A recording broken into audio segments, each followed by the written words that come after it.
कहानी बिना पैसों के जिंदगी। एक गांव में टिंकू और उसका परिवार रहते थे। सब कुछ अच्छा चल रहा था, लेकिन टिंकू के पिता का शराब का ज़्यादा सेवन करने के कारण लीवर में थोड़ी खराबी हो जाने से कुछ खास काम नहीं हो पाता।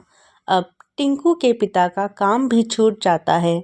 अब टिंकू के घर में उसकी माँ ही घर घर जाकर बर्तन साफ करने का काम करती हैं और थोड़ा बहुत पैसा जुटाती ताकि घर का खर्चा चल सके। अभी टिंकू भी चाहता था कि वह भी कुछ पैसे कमाए तो माँ की थोड़ी मदद हो जाए। टिंकू सुबह से शाम तक काम के खोज में जाता है। आखिर टिंकू को काम मिल ही जाता है, लेकिन टिंकू को जूता पॉलिश का काम मिल जाता है और टिंकू उसमें 1 रुपये कमा लेता है। सारा दिन काम करने के बावजूद वह 1 रुपये ही कमा पाता है। अब टिंकू को भूख लगने लगती है। टिंकू 1 रुपये का सिक्का लिए हलवाई की दुकान पर खड़ा ही था। उसके सामने शीशे के शोकेस में रंग बिरंगी मिठाइयाँ लगी हुई थी। साथ ही बराबर में गर्मा गर्म जलेबी चाशनी में डाली जा रही थी, जिसकी महक माहौल को और भी मज़ेदार बना रही थी। टिंकू हलवाई मदन को गौर से देख रहा था। तभी मदन फिर से बोला, अबे तुझे समझ नहीं आया कि 1 रुपये में कुछ नहीं आता। जा कम से कम 10 रुपये लेकर आ। टिंकू यह सुनकर थोड़ा उदास हो गया।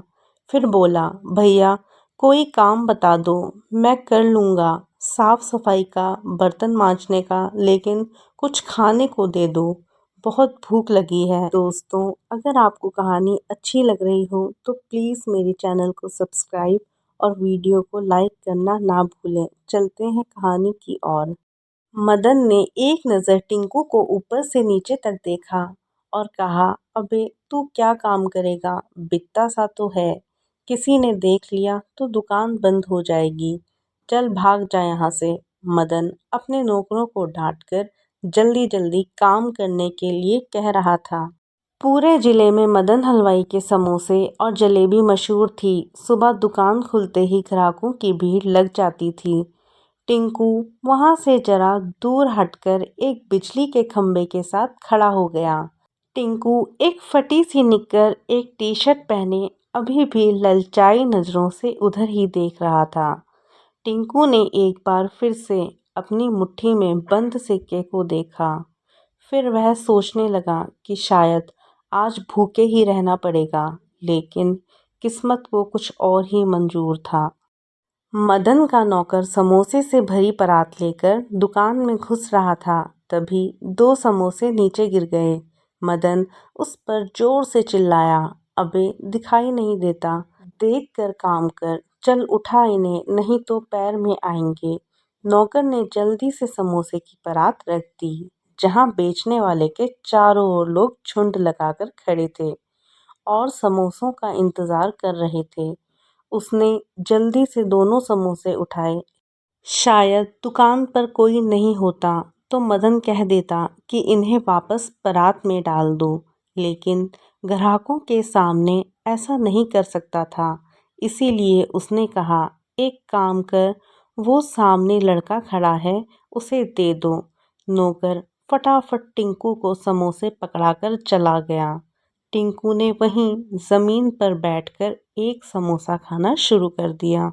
समोसे खाकर उसने पास के नल से पानी पिया। भूख मिट गई। वह चुपचाप वहां से निकलकर वापस वाले चौराहे पर पहुंच गया।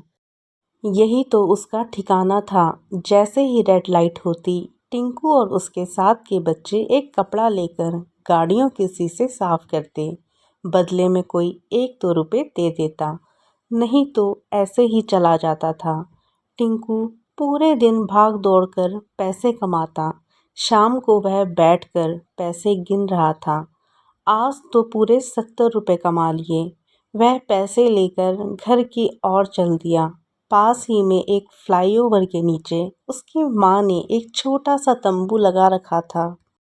टिंकू की माँ उसी में लेटी हुई थी।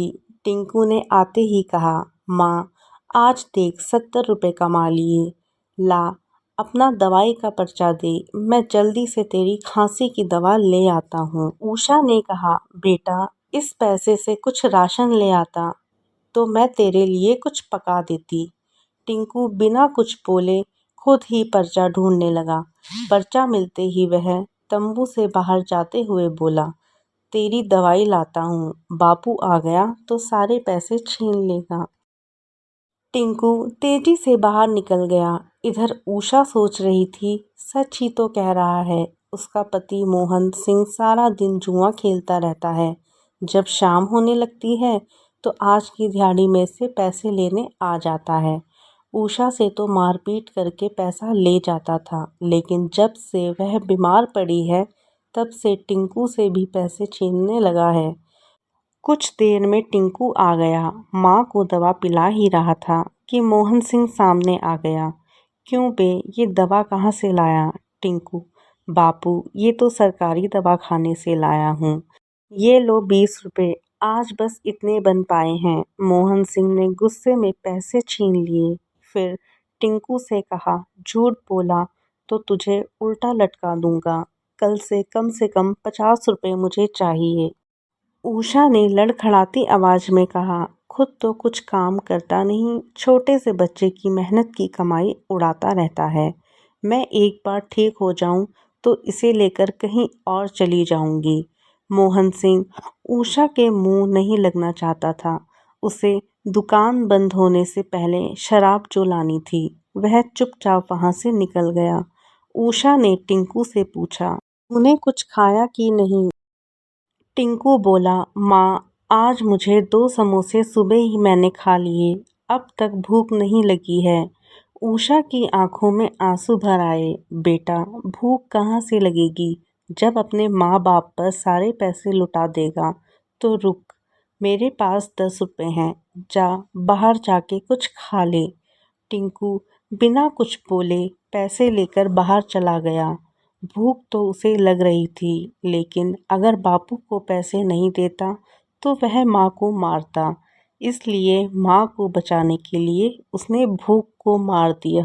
कुछ देर बाद टिंकू खाने के लिए बिस्किट के 2 पैकेट लाया। एक माँ को दिया और एक खुद खा लिया। उसके बाद थका हारा टिंकू सोने के लिए माँ के पास लेट गया। कुछ ही देर में उसे नींद आ गई। सुबह शोर मचने के कारण उसकी आंख खुली तो देखा माँ तंबू के बाहर बैठी रो रही है। साथ ही पास में रहने वाली कुछ औरतें थी। टिंकू उठकर उसके पास पहुंचा। माँ क्या हुआ, तुम रो क्यों रही हो? उषा कुछ कह पाती, तभी पास खड़ी करुणा जी ने टिंकू को अपने पास लाकर खड़ा कर दिया। बेटा तेरे पापा कल शराब पीकर घर आ रहे थे, तभी उनका एक्सीडेंट हो गया, वो अब नहीं रहे। कुछ लोग अस्पताल गए हैं उनकी लाश को लेने। टिंकू को एक बार झटका लगा, लेकिन वह यह समझ नहीं पा रहा था कि पिता की मौत पर वह रोए या खुश हो, क्योंकि अब वह जितने भी पैसे कमाएगा वह उसे अपनी माँ पर खर्च करेगा। कुछ ही देर में एक एम्बुलेंस वहां आकर रुकी। कुछ लोगों ने मोहन सिंह को उतारा। मोहल्ले वालों ने चंदा इकट्ठा करके मोहन सिंह का अंतिम संस्कार कर दिया। शाम तक सब अपने घर वापस आ गए। टिंकू एक कोने में बैठा था। उषा अभी भी रो ही रही थी। सबके जाने के बाद टिंकू ने कहा, माँ अब बस भी करो, तुम्हारी तबीयत खराब हो जाएगी।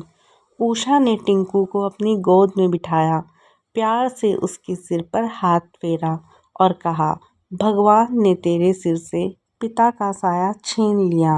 टिंकू बोला, अब हम चैन से रह सकेंगे माँ, अब कोई हमारे पैसे नहीं छीनेगा।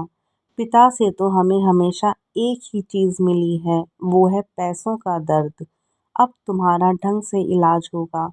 आज से इस पैसे के दर्द से छुटकारा मिला।